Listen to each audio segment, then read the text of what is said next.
Secara personal, saya lebih memilih bank konvensional dalam hal berinvestasi, kredit, menyimpan dana, deposito, dan sebagainya. Alasannya adalah saya mengambil dalam hal berinvestasi. Berinvestasi di bank konvensional, pengelolaan profesional, produk dikelola dan dimonitor manajer investasi profesional dan berpengalaman di bidang manajemen investasi. Dana terjangkau, mulai investasi dengan dana yang relatif kecil dibandingkan investasi langsung di pasar modal.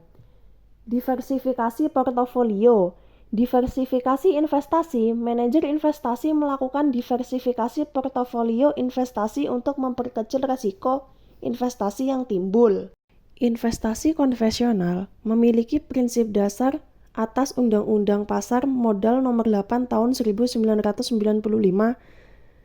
Mekanisme transaksi tidak terikat pada acuan baku tertentu, berorientasi kepentingan bisnis, instrumen investasi bidang halal dan non-halal, orientasi investasi keuntungan dan dampak sosial di dunia.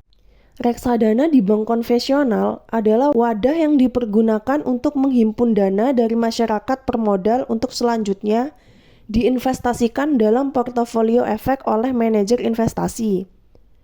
Suatu reksadana didirikan berdasarkan kontrak investasi kolektif, antara lain 1. Manajer investasi yang berperan sebagai pihak yang melakukan pengelolaan serta pemantauan portofolio efek yang diinvestasikan oleh reksadana.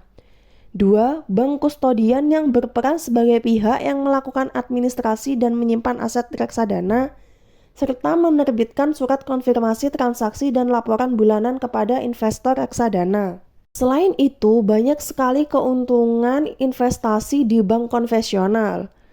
Salah satunya adalah transparansi. Informasi mengenai komposisi aset, instrumen, portofolio investasi, resiko, dan biaya diberikan secara transparan kepada publik. Potensi pertumbuhan nilai investasi.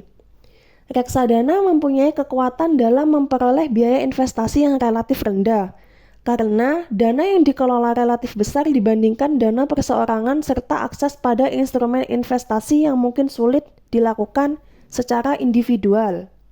Bukan objek pajak. Salah satunya hasil penjualan kembali dan keuntungan dari hasil investasi reksadana bukan merupakan objek pajak.